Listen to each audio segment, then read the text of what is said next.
어렸을 적 나는 부모님과 함께 테네시주 채터누가에 있는 산꼭대기 오두막집에서 살았어. 큰 집은 아니었지만 밖에 나가 노는 걸 좋아하는 아이들에게는 파라다이스 같은 곳이었지. 나는 대부분의 시간을 언덕에서 보냈고 여름에는 날씨 좋은 날 종종 햇빛 아래서 뛰어다니는 걸 좋아했어.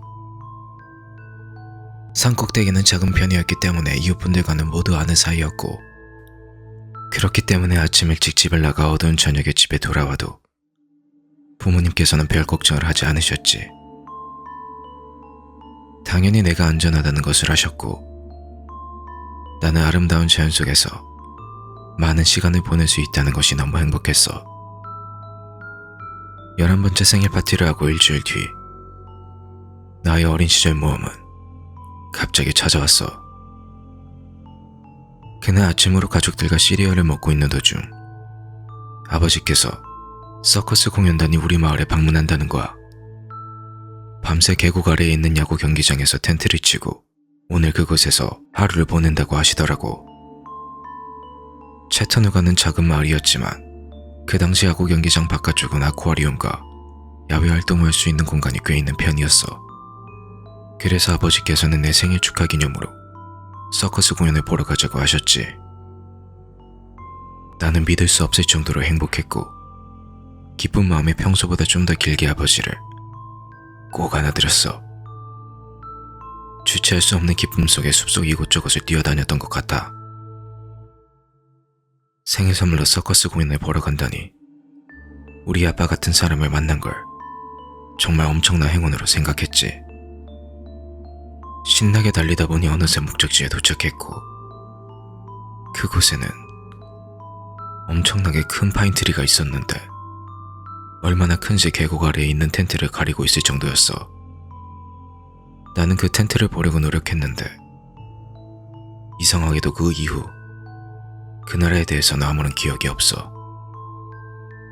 듣기로는 나뭇가지에서 미끄러져 10m 위에서 떨어지는 바람에 의식을 잃었다고 하더라고. 내가 밤늦게까지 돌아오지 않자 부모님께서는 경찰을 부르셨고 결국 나무 아래서 피 흘려 의식을 잃은 나를 발견하셨다고 해. 다행히 나는 며칠 뒤 병원에서 깨어났지만 더 이상 앞을 보지는 못하게 되었어. 의사 말로는 떨어졌을 당시 머리가 돌에 부딪히는 바람에 뇌에 심한 데미지를 입었고 그로 인해 시력을 잃었다고 하더라고.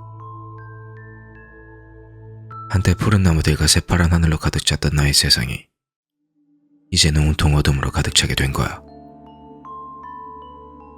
시력을 잃고 난 뒤 몇 년간은 정말 절망 그 자체였어. 하지만 사람은 적응하는 동물이라고 했던가. 새로운 삶에 익숙해졌고 새로운 삶을 통해 전에는 몰랐던 것들을 배울 수 있게 되었지. 그렇게 정신없이 살다 보니 내 나이 40이 되었고 인생 대부분을 어둠 속에 살게 되었어. 적응하는 데는 수년이 걸렸지만 나름 즐기며 살았던 것 같아. 나와 같이 앞이 보이지 않는 학생들을 가르치는 선생이 되었고 친구도 몇 명 사귀게 되었어. 그동안 저축해놓은 돈으로 나만의 집까지 살 수 있게 되었지. 모든 것이 잘 풀려나갔어. 정말로 잘 풀려나갔지. 어릴 적 느꼈던 평화로움과 주체적인 삶을 사는 느낌마저 들었어. 이제 나도 어엿한 어른이 된 거야.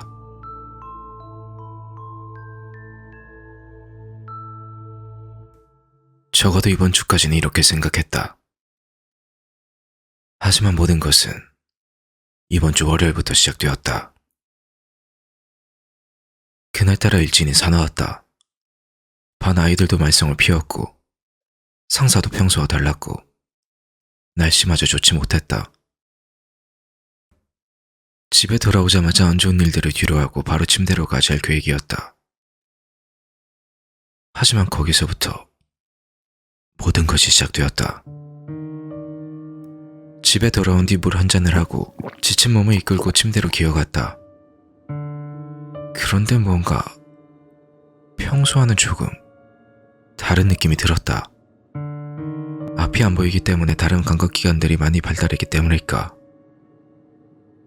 내가 침대에 눕자 그곳에는 좀 전까지 누가 누웠던 것 마냥 온기가 남아있었다. 그런데 좀 더 이상했던 점은 침대 한 부분만 온기가 남아있었고 나머지 부분은 차가웠다는 것이다. 이상하다.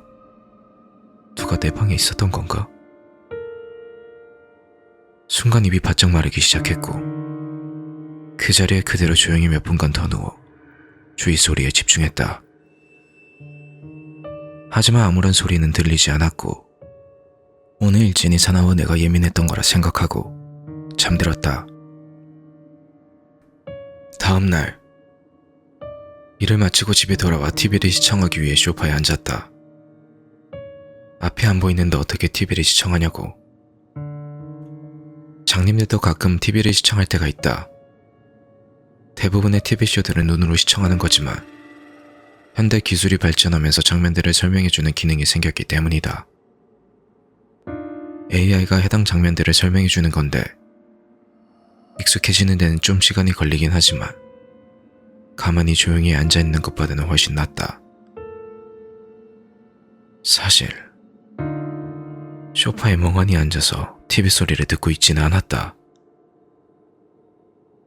소파 옆에서 열기가 느껴졌기 때문이다. 강렬한 열기는 아니었고 약한 열이 내 오른쪽 부근에서 느껴졌다. 그리고 이 열기가 소파 바로 옆에 있는 탁자 끝에 놓여있는 램프에서 나오는 열기라는 거 알아차리기까지는 몇 분이나 걸렸다. 그런데 중요한 건 나는 사실 집에 있는 등을 단 한 번도 켜본 적이 없다. 그럴 필요가 없기 때문이다. 램프를 끄고 난 뒤에 내 바로 옆에 두었다. 램프가 왜 켜져 있었는지는 이해할 수 없었지만 딱히 신경 쓰이진 않았다. 범죄와 관련된 미드를 시청하며 저녁을 먹은 뒤 침대로 향했다. 평소와 같이 거실에 나와 복도를 향해 네 발자국 걸어간 뒤 몸을 돌려 침실문 쪽으로 돌아 들어가려는데 하마터면 침실문에 그대로 부딪혀 코가 부러지는 줄 알았다. 그런데 마냥 아프기보다는 이 순간부터 조금씩 불길한 느낌이 들기 시작했다. 나는 집안에서 문을 닫고 다녀본 적이 없다. 앞이 보이지 않는데도 혼자 살기 때문에 매번 방에 들어갈 때마다 문고리를 돌릴 필요가 없기 때문이다. 분명 우리 집에 나 말고 누군가가 있는 것이 틀림없다. 정말 누군가 나 몰래 우리 집에서 살고 있는 건가? 이 생각이 들자 온몸에 소름이 돋으면서 공포심이 몰려왔다. 어렸을 적 병원에서 깨어난 뒤 내 인생이 완전히 바뀌었다는 것을 알게 된 이후 처음 느껴보는 공포심이었다. 재빨리 주머니에서 스마트폰을 꺼내 경찰에 전화하려고 했지만 너무 흥분했던 탓에 손이 떨려와 그만 스마트폰을 손에서 떨어뜨려 버리고 말았다. 스마트폰이 카페 위를 굴러 벽에 부딪히는 소리가 들렸고 재빨리 무릎을 꿇어 손을 더듬거리며 카페 주위에서 스마트폰을 찾기 시작했다. 하지만 이상하게도 5초가 지나도 여전히 스마트폰을 찾을 수가 없었다. 인생 대부분을 청각에 의존하고 살아왔기에 보통 사람들보다는 청각이 많이 발달되어 있는 편이다. 분명히 근처였는데 어디로 더 멀리 튕겨져 나간 건가? 나는 팔을 벌려 천천히 주변을 더듬거리기 시작했다. 카페 주변을 시작으로 복도 쪽으로 쭉 내려가며 더듬어 봤지만 스마트폰은 온데간데 없이 찾을 수가 없었고 눈가에 눈물이 고이기 시작했다. 힘든 한 주를 보낸 데다 지금 이 상황이 너무 무서웠기 때문이다. 잠시 주저앉아 마음을 추스렸고 호흡을 가다듬고 다시 찾기 시작했다. 찾아갈 곳은 이제 세탁실과 손님 접대실 앞에 공간밖에 남지 않았다. 엎드려 길지 않은 복도를 기어갔고 카페 중간 지점쯤을 지나자 손끝에 딱딱한 물체가 느껴졌다. 그런데 좀 더 팔을 뻗어 그 물체를 집으려 하자 순간 앞에 있어야 할 물체는 누군가 집어간 건지 사라지고 그 자리에는 아무것도 없었다. 순간 혼란스러웠다. 좀 더 앞쪽을 더듬어 봤지만 역시 아무것도 느껴지지 않았다. 쿵! 그런데 잠시 뒤 내 오른손 옆으로 무언가 쿵 하고 떨어지는 소리가 들려왔다. 그런데 이게 스마트폰이라기에는 너무 둔탁한 소리였다. 나는 조심스레 그 물체의 겉표면을 문질러 보았다.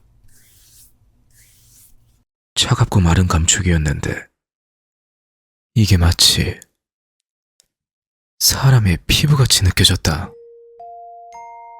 그리고 그것이 내 손 아래로 스쳐 지나갈 때 무엇인지 확실할 수 있게 되었다. 나는 지금 누군가의 발을 잡은 것이다.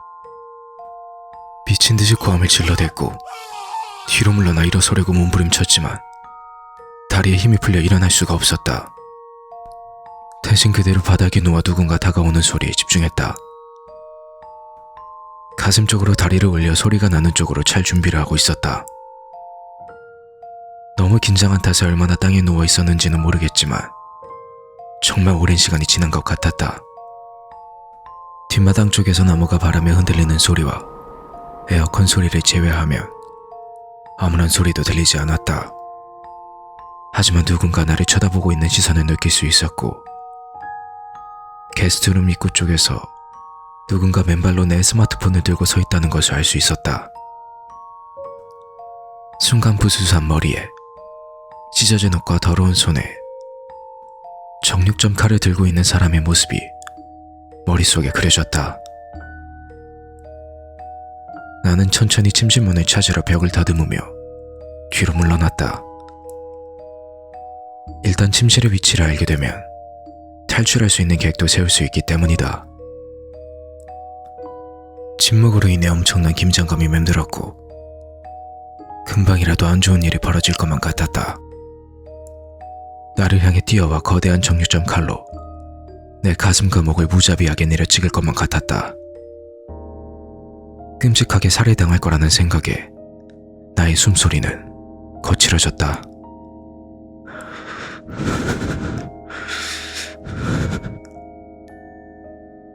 내가 숨쉬는 소린가? 심장이 튀어나올 듯 미친듯이 뛰기 시작했고 침묵 속에서 뭐 하나라도 놓치지 않기 위해 주위 소리에 엄청나게 집중했다. 마침내 침실 문 쪽에 프레임이 느껴지기 시작했고 문고리가 손에 잡혔다. 문고리가 잡히자 순식간에 머릿속에 탈출할 계획이 그려졌다.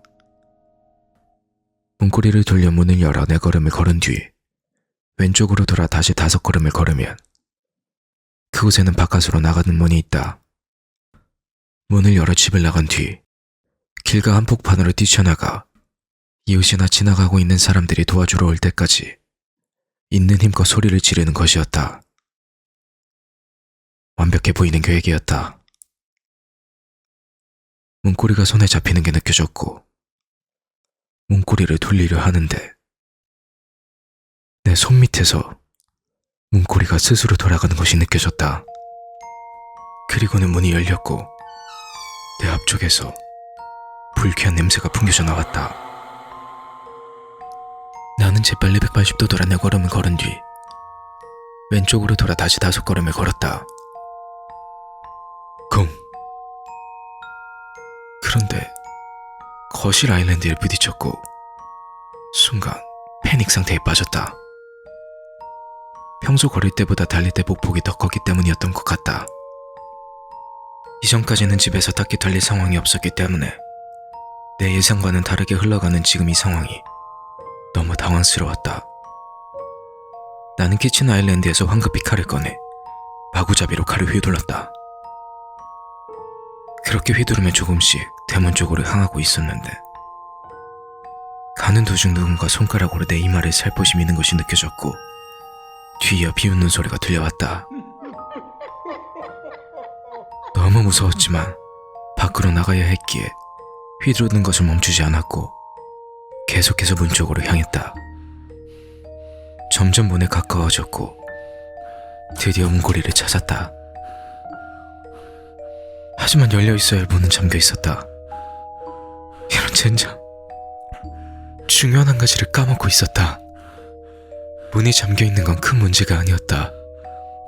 중요한 건 탈출하는데 2초나 시간이 더 걸리게 되었다는 것이다.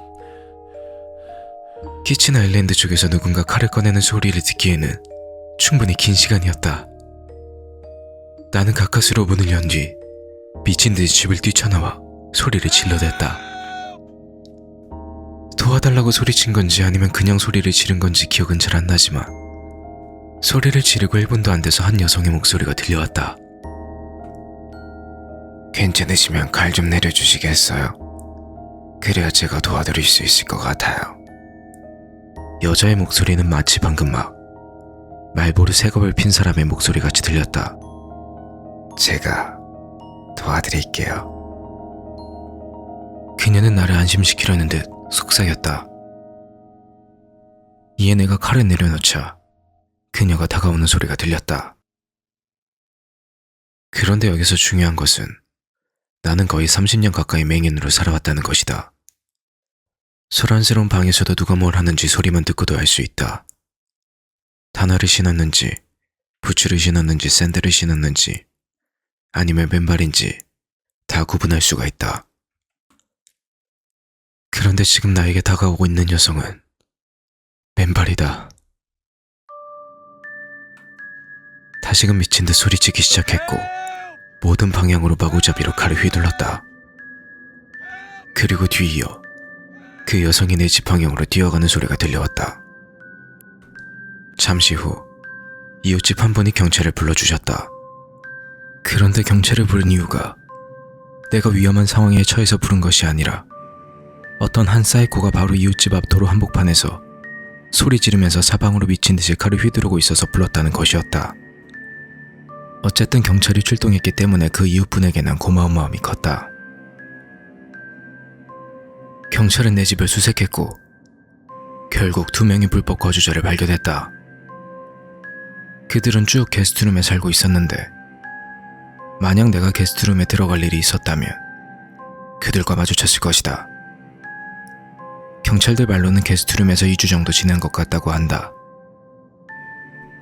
2명 모두 마약 중독자였고 조용히 지낼 곳이 필요했다고 한다. 내가 맹인이었기에 본인들이 조용히 지내기만 한다면 들킬 일 없이 잘 지낼 수 있을 거라고 생각했다고 한다. 아마 내가 집에서 귀신이 나온다고 생각했을 수도 있겠구나 하고 생각한 것 같다. 2주라는 시간 동안 어둠 속에서 쭈그려 내가 무엇을 하는지 지켜봤다는 사실과 내가 학교에서 일하는 동안 내 침대에 누워 있었다는 사실에 순간 구역질이 나오기 시작했다. 아마 몇 번쯤은 그 사람들을 지나쳤을 거고 내가 저녁을 만드는 동안 소파에 앉아 내가 뭘 만드는지 지켜봤을 수도 있을 것이다. 이 글을 게시하기 전에 약간 걱정되는 점 하나가 있다. 나는 지금 이 긴 글의 음성을 텍스트로 변환해주는 앱을 통해 작성하고 있다. 이런 앱들은 나같이 앞을 못 보는 맹인들에게는 없어서는 안 될 아주 고마운 앱이다. 어쨌든 지금 나는 방 안에 앉아서 이 글을 작성하고 있고 잠시 쉬는 동안 요 며칠 죽은 듯 잠잠해진 집이 생각이 났다. 그런데 지금 내 방에 누군가 숨쉬는 소리가 들린다. 경찰이 한 명을 놓친 걸까? 아직도 이 집에 나 혼자 살고 있다는 생각이 들지 않는다.